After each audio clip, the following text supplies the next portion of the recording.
Hello, so yeah, I'm just doing a little bit of maintenance on the truck before it starts getting hot in Las Vegas, because trust me, when you start doing this when it's 110, 115 degrees, it takes it out of you basically, and you know, a small job which should take you like a day, 2 days will turn into a week's worth of work due to the, you know, the heat and not being able to stay out for prolonged periods of time. Anyway, so this is what I'm doing. Did the oil change. So it takes 11 gallons, does this. It's got a brand new filter. I've always used Lubrifinder. You can see it there. I've always used Lubrifinder filters, but I started doing some cross-referencing on the filters, and I've started using Fram filters now. I've had some good experiences with Fram in the past. Plus also, you can get them for the same price as a Lubrifinder, so I started buying some of those off of eBay. I've also gone to Fram fuel filters as well. You can pick those up pretty cheap as well, $10 for that.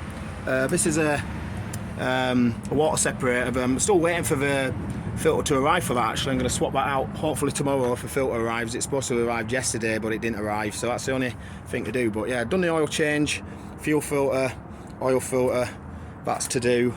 I did actually have a leak coming from up in this valve body here, what goes into the back of a bulkhead, and it's been an issue for quite a while. I had a couple of leaking pipes, so I actually bought some new pipe, these connectors, and I took all the old pipes out, and you could see that a lot of the pipes had like worn away in the unions up there, and one of them was leaking quite significantly to the point where I was like, I have to fix that before I set off. So new piece of pipe. This green pipe was actually the pipe which was leaking the most, so I've actually rerouted some of these pipes so they're not so tensioned, because a lot of them were like tensioned and straining. I think they'd been cut back and put back in, and they were straining on the unions and causing it to leak, because if you could move the pipes around, the leak would stop and then it'd come back again. So anyway, since I've done that and removed all those old pipes and installed these new ones, it's quiet now. It's not leaking from there anymore, so that's good, because I really didn't want to have to pull that body out from behind the bulkhead to replace all that. I also cleaned out the actual unions, those unions in there, with chalk and carburetor cleaner, just to clean any debris which might be, you know, causing it not to seal properly. You can see here, here's all the bits of pipe. There's actually more pieces of pipe. There was a red piece of pipe as well, but I've kept that as a spare, just in case, with some spare unions and stuff. I also cleaned up the wiring. There was a lot of loose cables down here, so I put on some trunking on a lot of these cables which were exposed. Same with the airline as well. This was all exposed, just piping, so I've got lots of this trunking. I got a lot of that from pick apart from an old ambulance, so I've just secured all that just to stop any wires and cables chaffing through whilst I'm out on the road and short circuiting or potentially causing an air leak. I also pulled this out and cleaned all this out with a toothbrush and carburetor cleaner, just to make sure, you know, there was a little bit of oil on it, but just to clean it all out and make sure no oil would cause any sort of like short circuit. It's the wiring harness for the engine.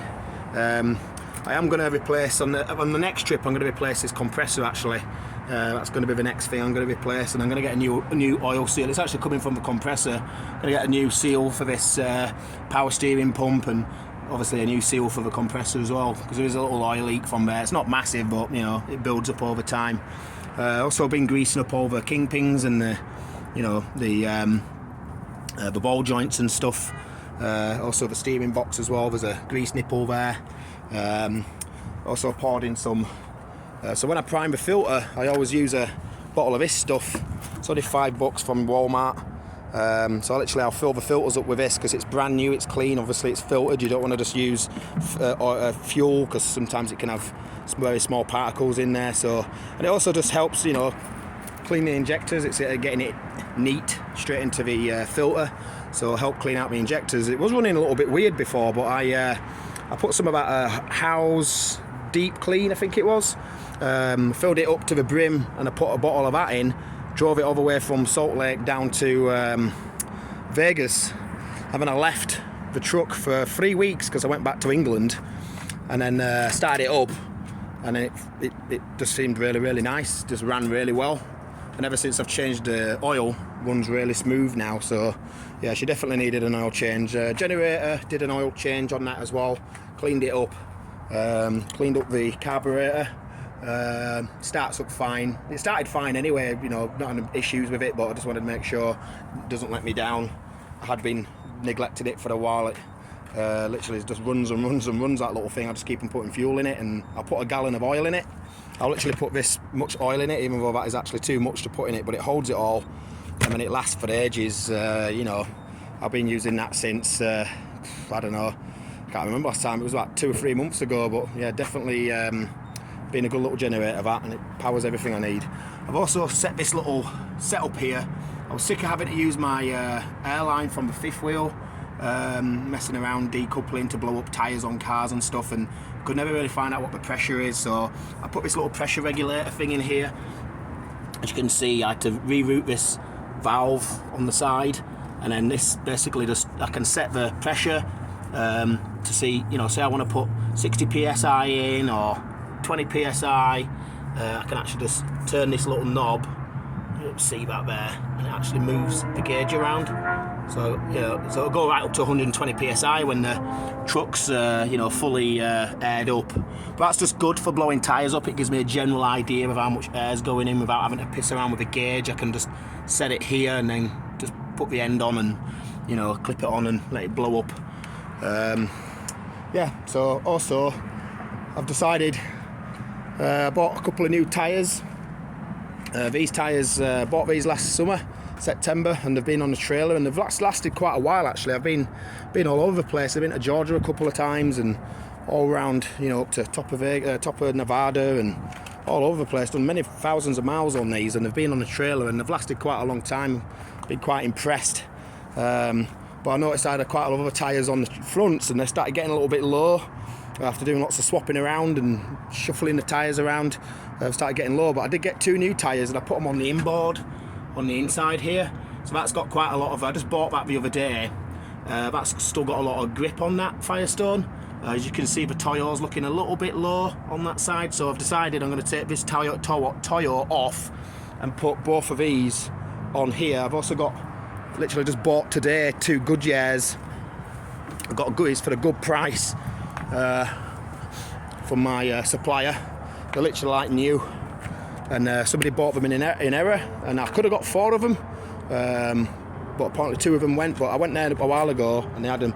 So anyway, these I'm going to put these on the inboards on the drive wheels, because I've got the tyres I just showed you there. I've got a lot of grip on them, and these got a lot of grip on them. So obviously you sort of like want to try and keep the tyres so they're worn down at the same rate, rather than putting a new tyre with an old tyre, because then the new tyre will wear down quicker. And it's the same on this situation as well, where this tyre is a new tyre.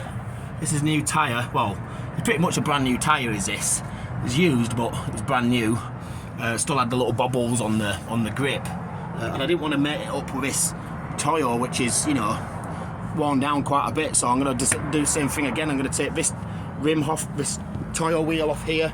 I'm going to put both Toyos on both, you know, both of these outer Toyos are going to go on one side of the trailer, and then I've got some Continentals what were on the rears here, on the outer rears. I'm going to put those both on the other side of the trailer on the other side. So it'll be Toyos on one side, Continentals on the other side, on the outers, and then all the hodgepodge of tyres which I have for the inner tyres are all on the inside. But the main thing, the reason why I'm doing all this tyre swapping around and all that stuff, is these rims, solid steel rims, and they weigh an absolute ton. Like, they're really heavy, you know, to move around, and obviously the extra weight, which 4 of them adds to the truck. They used to be dotted around all over the truck. There were like some wheels which were steel, some were aluminium, and some of them were on the tractor, some of them were on the trailer. I shifted all the tyres around and put all the steel rims on the trailer, on the inboards, just so you know you can't see them. But then, you know, obviously the extra weight is not good on the back of the trailer when you get overweight. There was a few times I've been overweight by about 200 pounds, and I thought, damn, if I changed those wheels out to alloys, I'd have probably shaved off like 200 pounds, because they're about 50 pounds heavier than an alloy rim. It's a huge difference. Like when I pick up this tyre and go like that, the weight of the tyre compared to this, you know, these are really thick. These are thicker than normal truck tyres. I've seen normal truck tyres and they've got like a bell sound when you bang them. These are just solid.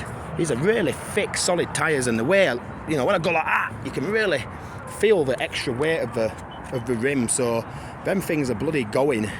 I've been wanting to get rid of them since I bought the truck, and it took me a while to find some rims which were in